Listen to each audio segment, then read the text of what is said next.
Hi, I'm Blythe Stevens of A Blythe Coach, dance education and coaching to move through life with balance, grace, and power. And I want to share with you a couple of poses and practices from today's yoga session that are geared towards high quality sleep on the positive side and working with insomnia on the negative side. Super lucky that I haven't dealt with too much insomnia in my life, although as I age, I notice it does become more common than in previous times. And so I've been really keen to support students and also myself in continuing to have a high quality of sleep, which of course increases our quality of life overall, with some easy and non-intrusive practices. The first practice is alternate nostril breathing. You can do this at the beginning of a yoga session, at the end of a session, simply when you are laying in bed, struggling to fall asleep, as part of your winding down process before bed, along with a cup of tea and things like that. And there's a variety of different hand positionings that we can use for this. But the idea is we're balancing the sides of the body, and in yogic philosophy, the energetic channels or nadis that flow through the body and wrap around the spine and pass through all sorts of energy centers by alternating the flow of the breath to be through one nostril and then through the other. So you might want to blow your nose first and then choose a hand position that works for you.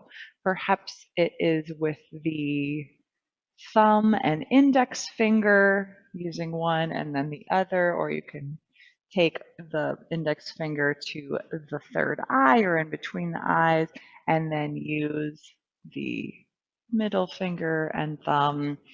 There are, like I said, a variety of different mudras or hand positions that we can utilize.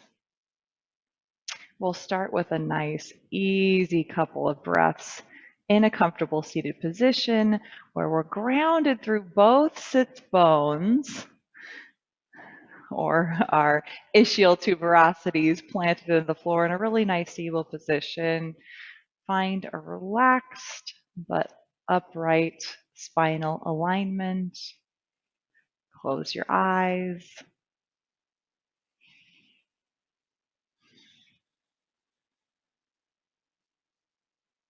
And then choosing the hand position of your choice, use your thumb to close the right nostril and inhale through the left.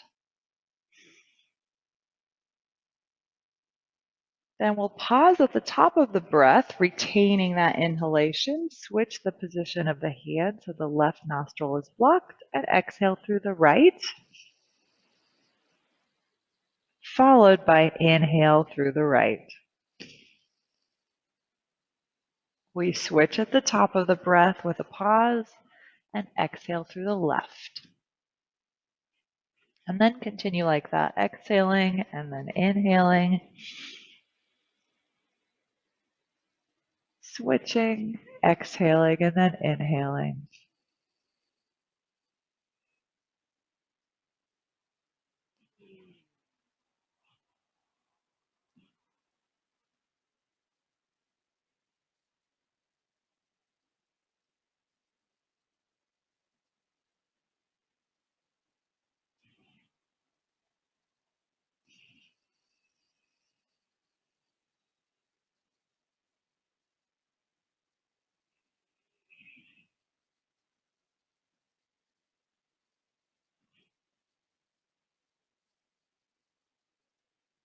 Continue for 5 breaths, for 30 seconds, for a minute, or as long as is comfortable and feels supportive to you.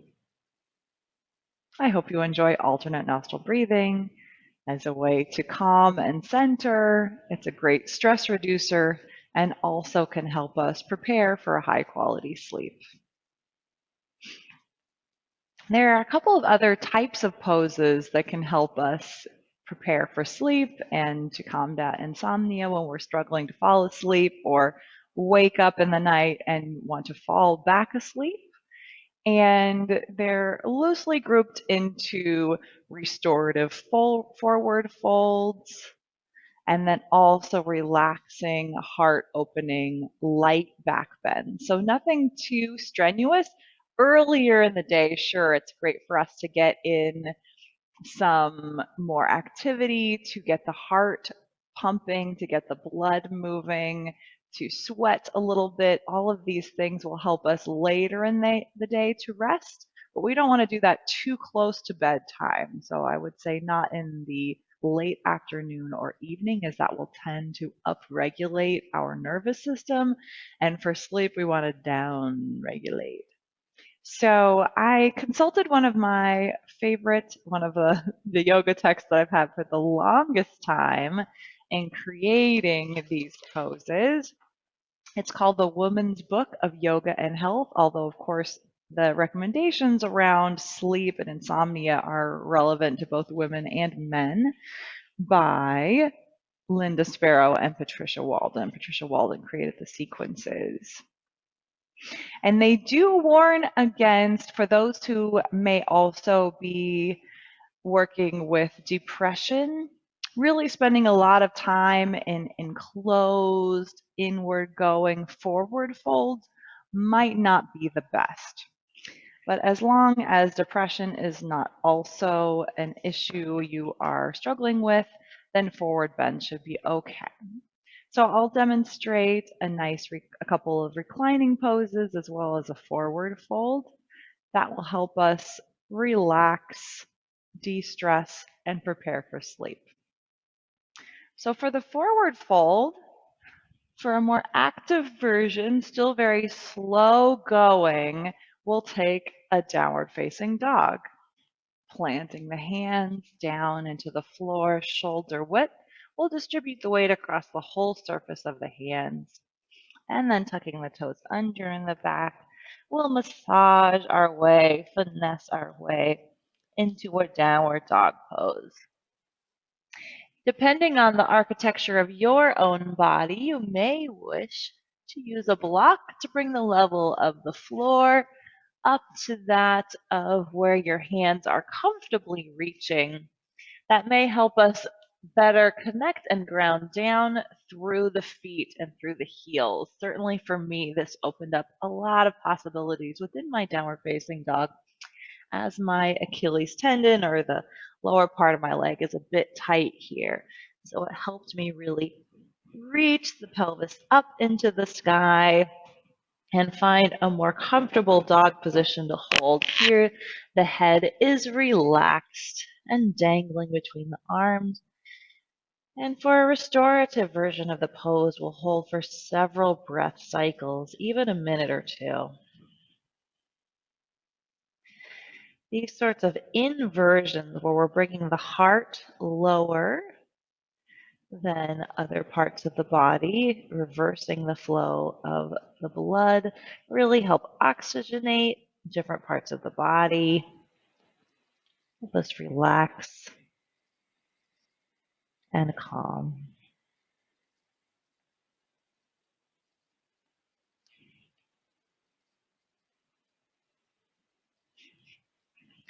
All right, the next one is a nice supported forward fold. So again, we'll use either blocks or perhaps a yoga bolster or a nice fluffy folded blanket, even a sleeping bag, whatever you've got on hand. And we'll still extend the legs in front of us, long, not necessarily fully straightened, but long and extended. And then bring your bolster, your cushion, or your blocks in between. And then we'll slowly descend into our forward fold. We can also take the angle of these blocks up higher if that better supports us, so that we find a nice, easy cushion for the head. We don't have to support the head with the muscles of the neck this way. We can let it just fall forehead onto block, completely supported.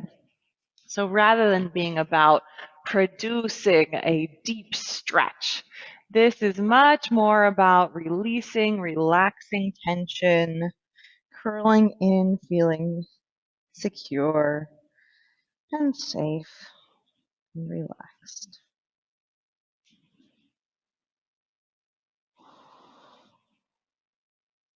The hands can rest onto the shins, the feet, alongside the legs.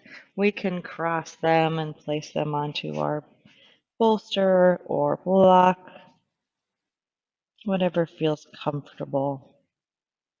Allowing the shoulder blades just to slide down the body, the sides of the neck and shoulders to relax.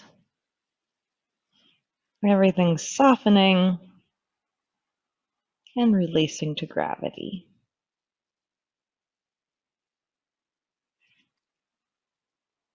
Getting out of these poses, make sure to take your time, slowly unwind, support that coming out with the breath. We can also do this sort of forward fold in more of a V or a straddle shape, or also in a butterfly or a cross-legged shape.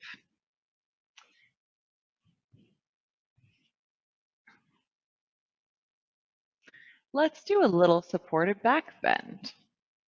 So this is good, as I said, if you're avoiding those forward folds because perhaps you're also working with depression symptoms, or just to release through the front of the chest, which can be very tight for us.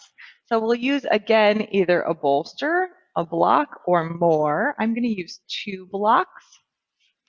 One to support right between my shoulder blades at the level of sort of the lowest edge of the shoulder blade. I'm going to go this direction lengthwise so that my shoulders can sort of fall off of the sides. And then I'm going to put one at the top also for my head.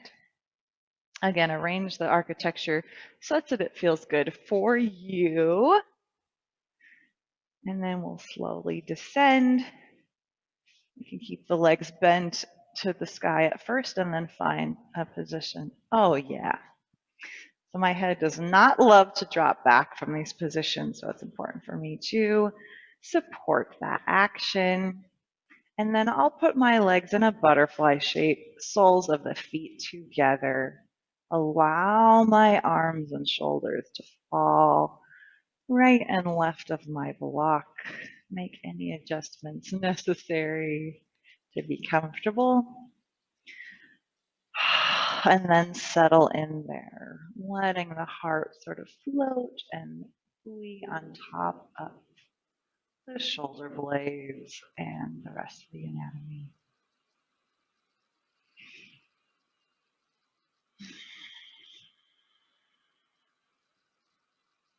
For me, this provides a nice, gentle, slow release also in the lower back. And there's some other wonderful supported inversions and heart openers that I'd love to try with you in the future.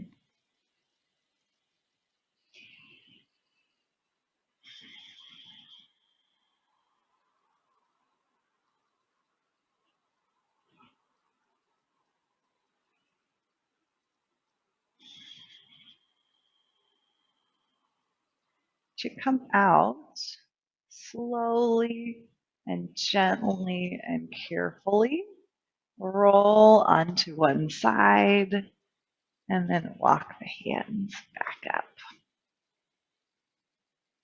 The last pose I'm sharing with you today as a support for insomnia or for high quality sleep is legs up the wall pose. And in this area, I don't actually have a free wall with which to do this, but that's okay.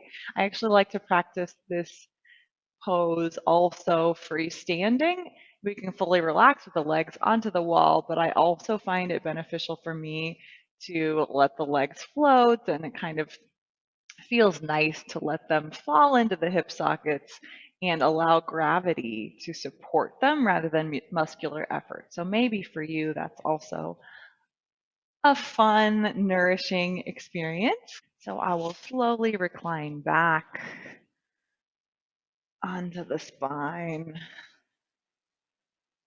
And do a little massage here with a couple circles of the legs. Always feels nice to me. And then we'll extend the legs long overhead. With a wall supporting behind the legs, we have to kind of wiggle and squinch the hips and the seat in towards the wall. It can be kind of a funny process. But here, freestanding, we can just extend the legs and let them fall, like I said, into the sockets. And let the feet relax. Maybe we want to shake them out a little bit to make sure they're fully relaxed. You don't need to create any fancy, pretty shapes with them. Just let them fall. And the arms also can fall at the sides to whatever distance from the upper body feels good. We can reach them out like cactus arms, extend them overhead. Experiment with what feels good to you.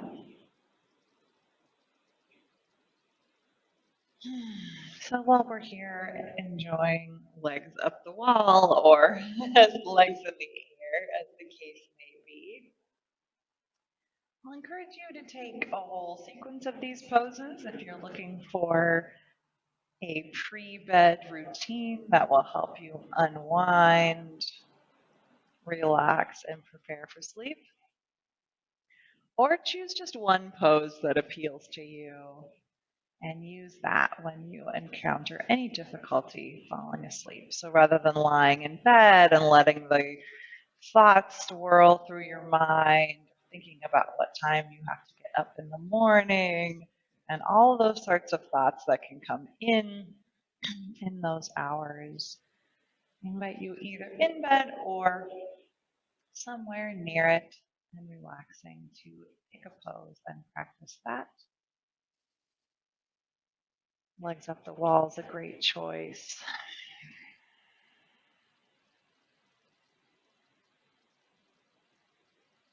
Focus on the rising and falling of the breath, naturally flowing,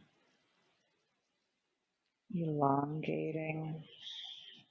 As we relax, it naturally extends longer and deeper and fuller.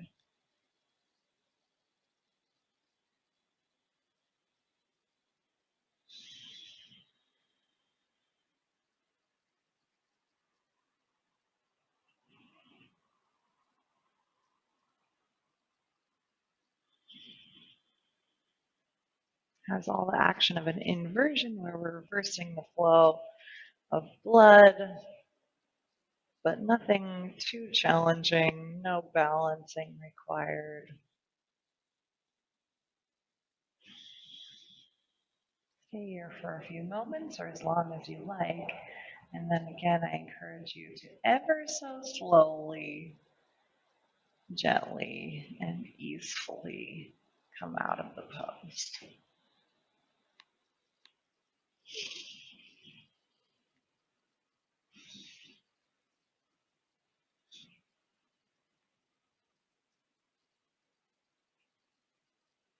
So I hope you've enjoyed the alternate nostril breathing, gentle supported forward fold, as well as back bend or heart opener, and inversions like legs up the wall. Let me know how it goes for you when you try these the next time you're struggling to fall asleep or want to promote good sleep. And for more resources, come visit me at my website at ablythecoach.com. That's ABLYTHECOACH.com. Thanks again. See you next time.